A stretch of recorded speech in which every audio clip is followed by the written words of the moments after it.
Hi, we're out on the range today, so please bear with gunfire you hear in the background, but fair warning, mostly what I'm going to do today is talk. And what I'm talking about is the holidays are coming up pretty soon, which brings up the discussion of firearms for Christmas presents. Which brings up, should a kid get their first firearm for Christmas? Which comes to the discussion of, how old should a kid be before they get their first gun? Which always leads to, what are some good or what are some poor choices as a kid's first gun? Well, in discussing that, it comes with the normal caveats that everything I'm going to say today are my conclusions and my opinions. My opinions are based on my education, my training, my experience. Different people have different experiences, so they have different opinions, and I make no claim that mine has its origin in the mind of greatness. Now, that having been said, let's go to point one, firearms as Christmas presents.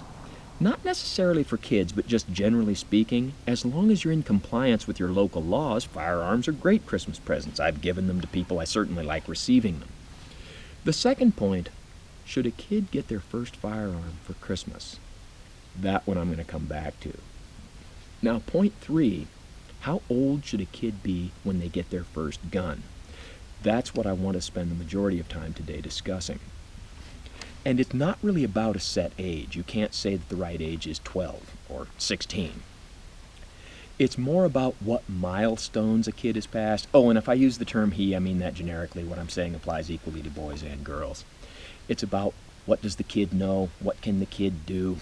And different people will pass milestones at different ages. Hopefully they'll pass the requisite milestones before they start passing kidney stones. But on the list of all the things the kid should be, know, and do, I'm going to narrow it down to 4, and that is, has he demonstrated some kind of knowledge of the world around him and a little bit of understanding of how it works? Can the kid master understanding the operation of simple mechanical devices? Does he have the manual dexterity to operate simple mechanical devices? And can he follow simple rules and instructions? Those are the main things. Now, the first one, an understanding of the world and a little bit about how it works. Obviously, as a parent deciding whether or not your kid is mature enough to have a gun, that's going to be very subjective. But what I'm talking about is he doesn't need to explain today's societal ramifications that are left over from the Kansas-Nebraska Act, but he should understand a little bit about the world. Let me give you an example. When I was 5 years old, and I remember this very clearly, I looked up and discovered the moon was visible in the middle of the day. And I said to my dad, how can the moon be out during the day? And I can recall his exact words. The moon works completely independently of the sun. It's out during the day all the time. Okay. And in the following days and weeks, I was able to see, that is absolutely correct. Now, by contrast, one day Wilberforce looked up in the sky and saw the moon in the middle of the day and said to me, how can the moon be out during the day? And I repeated verbatim, the moon works completely independently of the sun. It's out during the day all the time. Okay. The difference is, when I discovered that, I was 5. When Wilberforce discovered that, she was 20 years old. This is somebody who doesn't really have an understanding of how the world works. Now, the second point, the ability to understand the workings of simple mechanical devices. Let me see if I can illustrate what I mean. This is a single-shot shotgun, specifically an Iver Johnson 28 gauge. And the way it works is, you press this lever to the side and open it. Now you hear that click. I'll explain what that is in just a minute. Take one round, put in, close it again, cock the hammer, and shoot it. Then press the lever to the side again, and the empty casing ejects. Now, not all single shots will have an auto ejector like that, but some do. Different guns will have the lever in different places, but that's basically the gist of a single shot shotgun. In terms of operating it, it's arguably the simplest gun design available today. Now, in the discussion of the ability to understand the workings of simple mechanical devices, let me tell you an anecdote. I was going to go deer hunting, and it's an agricultural hunt where you're prohibited from using centerfire rifles, so we're going to use shotguns. The man I'm hunting with wants to bring his kid along. Okay, and I ask, has he been practicing with his gun? And the gun he's using is a single-shot shotgun. And I was assured, yes, he's been practicing with it. And since these people live in a place where it's safe and legal to shoot in their backyard, no reason to think he wouldn't be practicing with it. Well, on opening day, we get out there, and it's still dark, and I get out of the car, and I'm getting my gear together, and they're out of the car getting their gear together, and I hear the kid say, "Hey, Dad, how do you load this?" Now, side note, that tells you not only has he not been shooting it, but he evidently hasn't expressed any desire to practice with his gun. That tells you something about the kid as well. But pertinent to my point is, he does not have the ability to master the operation of a very simple mechanical device. Now let me tell you about another kid who was given a single-shot shotgun. It took literally about 2 minutes of instruction to where he understood how to load it, understood how to shoot it, and understood the concept of the rebounding hammer. Cock the hammer, pull the trigger, it goes off, and then the hammer rebounds and basically half-cocks itself. Not only that, it took him about 4 or 5 shots to grasp that when he opens it, to cant it a little bit to the side so the shell ejects out instead of ejecting right back into him. Now, in the concept of different people will pass certain milestones at different ages, the kid who had to ask how to load the gun was 14 years old. The kid who very quickly mastered it was 10. Where the inability to understand the workings of a simple mechanical device really becomes a problem is in the world of autoloaders. And a lot of people will argue that a kid shouldn't have an autoloader as their first gun, and that might be a good point, but a lot of kids start out shooting .22 rifles, and a lot of .22 rifles are autoloaders. And a classic mistake is where someone will put a round in the chamber and then do whatever shooting they're doing, then take the magazine out, forget about the round in the chamber, and declare their rifle to be unloaded when it is still very much loaded. Now, this is what we call an inversely proportional mistake. The more experience someone has, the less likely they are to make this mistake. The less experience someone has, the more likely they are to make this mistake.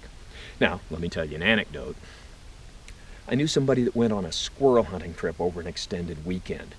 And there was a kid there that had a .22 auto-loading rifle, and it's the kind of thing where you drive out to a hunting area, you get out, you get loaded, you do your hunt, come back, get unloaded, get back in the vehicle, drive to another hunting area, something like that.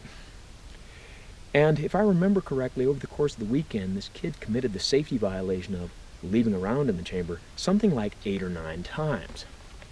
The worst part being, even when he thought that he was taking the round out of the chamber, he takes the round out of the chamber, takes the magazine out, and because he did it in the wrong order, he'd just put another round in the chamber, and he had no ability to understand why that round was in the chamber or how it had gotten there.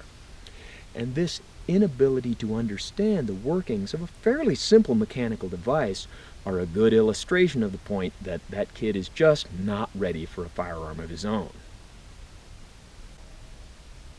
You might wonder why you're looking at me from that angle. I'm trying to give you the adult supervising a child point of view, and I'm discussing following simple safety rules like straight trigger finger and muzzle control.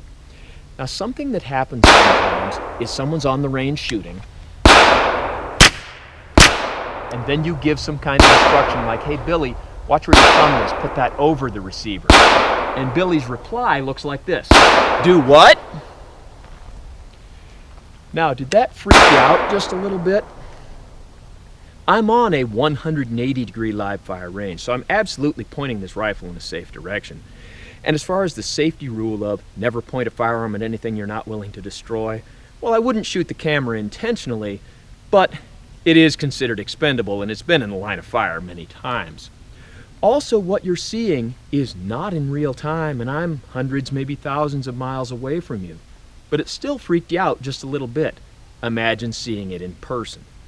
And a safety violation like that has to be dealt with sternly, but not harshly or obscenely, and has to be tolerated no more than once or maybe twice before it really illustrates that someone does not have the ability to follow simple procedures and rules and probably has no business having a gun of their own. Now, also on the subject of safety rules, as a parent, Observe what your kid does when he doesn't know that he's being observed. There's a big difference between stopping at a stop sign because the police are watching and stopping at a stop sign because you know that's what you're supposed to do. Now that brings us to the discussion of following simple instructions. This Ruger 1022 makes a good illustration of a lot of points. When I disengage the safety, you can see a red color-coded indicator to show you that it's off safe. And of course, new shooters will ask, wait, which way is safe and which way is fire? And I will explain, when the red is showing, red is ready, red fire, red danger. And a lot of people understand that immediately, and some kids need to be reminded of that every single time they go to the range. Let me tell you an anecdote. I was trying to explain to a kid how to load an auto-loading rifle. Not this one, but one similar to it. Put the magazine in, pull the charging handle back, and let it go. Don't ride it forward. Let it go. Okay. Hand it to him, puts the magazine in, pulls the charging handle back, and rides it forward. No, you rode it forward. Take it back from him, take the magazine out, take the round out of the chamber. Again, show him. Pull it back, let it go. Don't ride it forward, pull it back, let it go. Yeah, you think it's tedious me talking about it. Imagine having been there. So I hand it to him again, puts the magazine in, pulls it back, rides it forward. I take it back from him, take the magazine out, take the round out of the chamber, and for the third time explain, pull it back and let it go. And I use the example, it's like a slingshot. You pull your slingshot back, you let it go. Oh, now he understands. Hand him the rifle for the third time, he puts the magazine in, pulls the charging handle back, and rides it forward. A failure to understand instructions that have been given multiple times and I thought were very clear and very simple. Some kids just don't understand simple instructions. And the milestone of being able to understand simple instructions is something that people will achieve at different ages. Some kids that are 7 or 8 understand that safety concept immediately. The kid that couldn't understand the concept of pull the charging handle back and let go was 14 years old. Some people think a kid's first firearm should be a .22 rifle. The guns can be fairly inexpensive, the ammunition's inexpensive, there's not a lot of noise, not a lot of recoil, so it can be pleasant for a new shooter. However, some people will select a bolt-action, single-shot .22 rifle. Now that can be a great tool to learn sight alignment, sight picture, trigger control, breath control, stance. But bolt-action, single-shot .22s are not fun.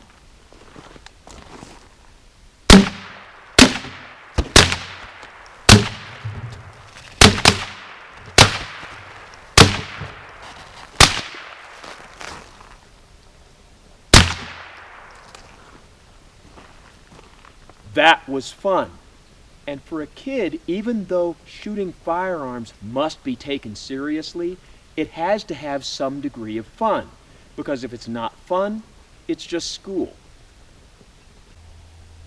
A good alternative to an autoloader might be something like this lever-action .22 rifle. Because it doesn't shoot as fast as an autoloader, your kid might not overnight turn into Mr. Rapid Fire that Colin Noor talks about. But it can be fun to shoot.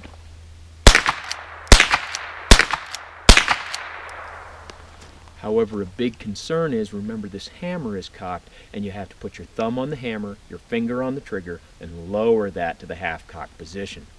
And you not only have to have the presence of mind to remember to do that, but the manual dexterity to do it. Now, the .22 rifle I was shooting is made by Henry, and they also make a version of that that's quite a bit shorter for kids. The downside of that is that the Henry is a fairly expensive .22 rifle, and when you get the short version, kids can outgrow it pretty quickly. Now, this Mossberg Maverick 88 20-gauge shotgun, when I put it up to my shoulder, you can see it maybe is just a little short for me, and it has a block in the stock. Take out a couple of screws, take the block out, put the kick pad back on, and the gun's quite a bit shorter. Then, as long as you don't lose the block, in a couple of years when your kid is grown, you can put the block back in, and this gun can grow with the kid. And there's a few guns out there that have a feature like that, and there's some aftermarket stocks you can buy that have a feature like that, and I think it's worth looking at. Now, the last subject I want to talk about today, I said we'd come back to, and that is, should a kid get his first gun as a Christmas present? And there's a couple of things I want to say about that. One is, at the age where a kid gets his first gun, if it's for Christmas, he might very well get the gun and also get Christmas presents like Godzilla here. Now, Godzilla is fully posable. His mouth opens and closes. He is fun to play with. And a gun, although it needs to be fun, is not something to be played with. And kids can get antsy about things like that, and you can see how these two things might be at odds with each other. And it's a real big help if you're going to get a kid a gun for Christmas if you're in a situation where he can shoot that gun that day or the next day. One other thing I want to mention is there's an old TV show called Dragnet, not the one with Ed O'Neill, but I mean the really old one with Jack Webb. And there's a particular episode, and I've got a link to it in the description, that deals with the subject of a kid who gets a gun for Christmas. Now, should you give a kid a gun for Christmas? No one can decide what's right for you except you. But I would ask you to, before you make that decision, watch that episode of Dragnet. So if you've sat through this entire thing listening to me, thank you for your patience, and thanks for watching the Guns as Christmas Presents video.